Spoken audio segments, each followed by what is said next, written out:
अस्सलाम वालेकुम नाजरीन, मैं हसीब अहमद हूँ। आप देख रहे हैं हसीब्स पॉइंट डिजिटल चैनल। नाजरीन, आज आपके साथ दो तीन मौजू पर बात करेंगे।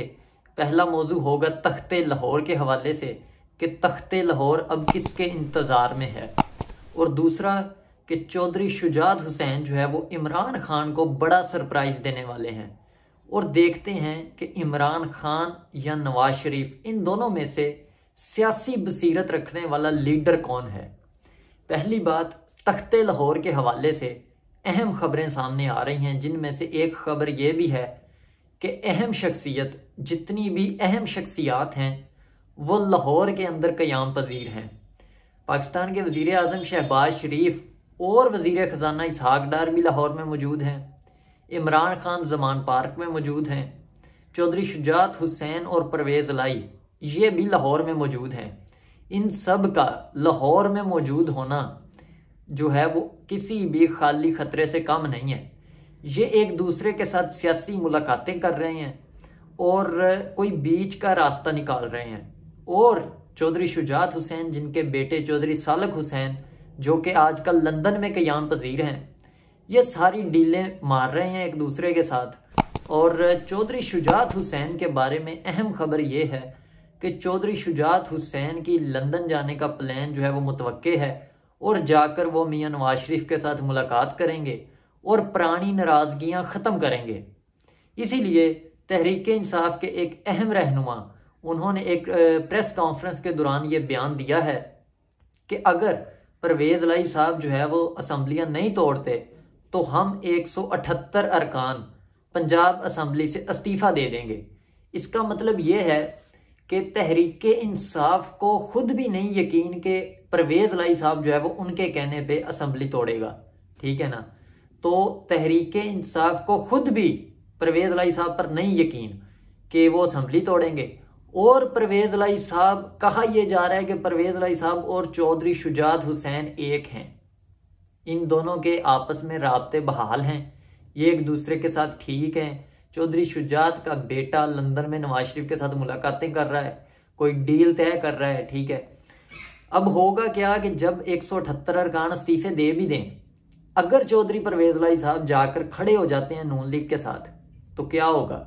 नून लीग ने यह कह दिया है कि हम जो है वो नून लीग से ये जो है वो बात सामने आई है कि वो वज़ीर आला परवेज़ लाई साहब को बनाने के लिए तैयार हैं। ये नून लीग का एक बड़ा यू टर्न होगा, क्योंकि आज से चंद माह पहले तक वो जो है वो परवेज़ लाई साहब को पंजाब का डाकू बता रहे थे, लेकिन अगर वो रजामंद हो जाते हैं कि वज़ीर आला परवेज़ लाई साहब ही रहें, तो यकीन करें इमरान खान साहब के लिए पंजाब में छुपने के लिए जगह नहीं बचेगी। वो इस तरह से ये 178 अरकान से इस्तीफे देंगे, वज़ीर आला जो है वो परवेज़ लाई साहब बन जाएंगे नून लीग की तरफ से, कहा यह जा रहा है। चौधरी शुजात हुसैन के हवाले से ये खबर दी कि वो लंदन जाना जो है वो उनकी एक डील होगी, नवाज शरीफ साहब के साथ मीटिंग होगी, उसमें कुछ बातें तय होंगी, वो आने वाले दिनों में जाएंगे भी लंदन, तो सबके सामने जो है वो बात आ जाएगी। इसी हवाले से तख्ते लाहौर जो है वो देखते हैं अब किसके पास जा रहा है, और देखते हैं कि नवाज शरीफ और इमरान खान, इन दोनों की सोच में क्या फ़र्क है। नवाज शरीफ साहब 2017 में जो है वो उन्हें हुकूमत से बरतरफ किया गया और शाहिद खाकान अब्बासी को वज़ीर आज़म बनाया गया। उस वक़्त नवाज शरीफ साहब को डिसक्वालीफाई किया गया। क्यों किया गया? उन्होंने अपने बेटे से चंद हज़ार रियाल जो तनख्वाह थी वो नहीं ली। इस हवाले से उन्हें जो है वो डिसक्वालीफाई किया गया। वो इसलिए किया गया कि उन्होंने तनख्वाह नहीं ली और उन्होंने अपने असासों में उसे डिक्लेयर नहीं किया, इसलिए जो है वो मिस डिक्लेरेशन की वजह से उन्हें नाअहल किया गया। इमरान खान साहब ने घड़ी ली और घड़ी कम दामों ली, महंगे दामों बेची, उसकी डिक्लेरेशन नहीं की, उन्होंने भी मिस डिक्लेरेशन की, लेकिन उन्हें नाअहल किया गया सिर्फ मौजूदा असम्बली से। तो इमरान खान साहब के अभी भी जो है वो सर के ऊपर तलवार लटक रही है इलेक्शन कमीशन की तरफ से। वो इस तरह से कि इमरान खान साहब मुसलसल चीफ इलेक्शन कमिश्नर पर जो है वो ताबड़तोड़ हमले कर रहे हैं कि वो जो है वो नवाज शरीफ साहब के साथ मिला हुआ है। इस हवाले से इलेक्शन कमीशन और चीफ इलेक्शन कमिश्नर केस की आज समाअत हुई, जिसमें जो है वो पीटीआई के वकील ने ये बयान रखा कि इमरान खान साहब के गोली लगी हुई है, इसलिए वो पेश नहीं हो सकते। और फवाद चौधरी साहब का नाम भी है उसमें, असद उमर का नाम भी है, और उन्होंने फवाद चौधरी के हवाले से कहा कि उन्हें फ्लू है इसलिए वो पेश नहीं हो सकते। तो आप जो है वो डेट अगली दे दें। तो जज साहिबान की तरफ से ये कहा गया कि इमरान खान साहब को तो गोली लगी है, लेकिन बाकी क्यों नहीं पेश हुए। तो वकील की तरफ से कहा गया कि बाकी इसलिए पेश नहीं हो सके क्योंकि ये इकट्ठी कार्रवाई है, इसलिए सबको साथ लेकर चलना चाहिए। तो इस हवाले से 3 जनवरी तक जो है वो इस केस की पेशी को मुलतवी कर दिया गया है। लेकिन इलेक्शन कमीशन पुरजोर है इमरान खान को ताहयात नाअहल करने के लिए, क्योंकि इमरान खान साहब ने तोशा खाना में जो है वो बहुत बड़े स्कैंडल्स किए हैं, बहुत बढ़िया जो चीज़ें हैं यहाँ से कम दामों ली हैं, महंगे दामों बेची हैं। जैसे घड़ी का एक वाकया सामने आया, जैसे हार के सामने आए, इसी तरह से और बहुत सी चीज़ें हैं। लेकिन नवाज शरीफ साहब और इमरान खान साहब में सियासी बसीरत के लिहाज से फ़र्क क्या है। नवाज शरीफ साहब को हटाया क्यों गया था? क्योंकि एक तो वो अपनी मर्जी करते थे और दूसरा वो चाहते थे कि मैं किसी आर्मी चीफ को सुपर प्राइम मिनिस्टर जो है वो तस्लीम नहीं करता। आर्मी चीफ जो है वो वजीर आजम से नीचे होता है, उनका पहले भी यही मौक़िफ़ था, अब भी यही है।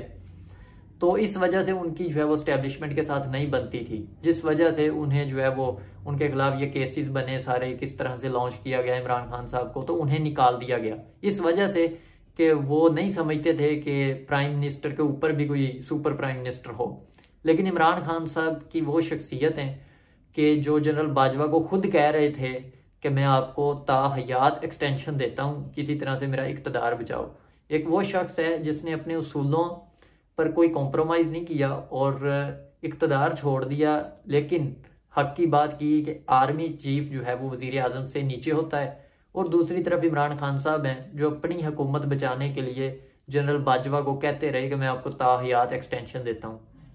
तो ये फ़र्क है दोनों में।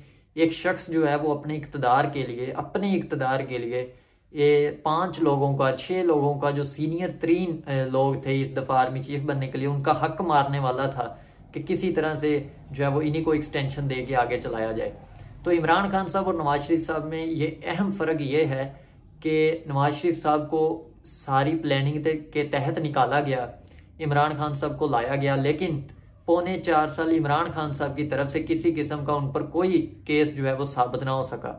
और आज फिर सूरत हाल वहीं आ रही है जहां से ख़त्म हुई थी। लेकिन इमरान खान साहब जो हैं वो अभी भी पुरजोर मुतालबा कर रहे हैं कि असम्बलियाँ तोड़ी जाएं। और असम्बलियाँ तोड़ने के हवाले से उन्होंने कहा है कि इलेक्शंस की तरफ बढ़ा जाए, वरना मैं जो है वो 20 दिसंबर की उन्होंने डेडलॉक दी है कि 20 दिसंबर तक मैं असम्बलियाँ तोड़ दूंगा।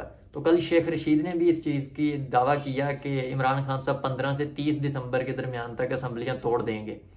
और उनका कहना है कि हुकूमत असम्बलियाँ तोड़े और नए इलेक्शंस की तरफ बढ़े, नहीं तो मैं 20 दिसंबर तक असम्बलियाँ तोड़ दूंगा। तो इस हवाले से परवेज़ लाई साहब मुतमिन नज़र नहीं आते, लेकिन इमरान खान साहब बार बार यही बात कर रहे हैं और उन्होंने कल इस बात को फिर दोहराया। देखते हैं कि वो असम्बलियाँ तोड़ते हैं कि नहीं, लेकिन परवेज़ लाई साहब इस बात पर मुत्तफिक नहीं हैं।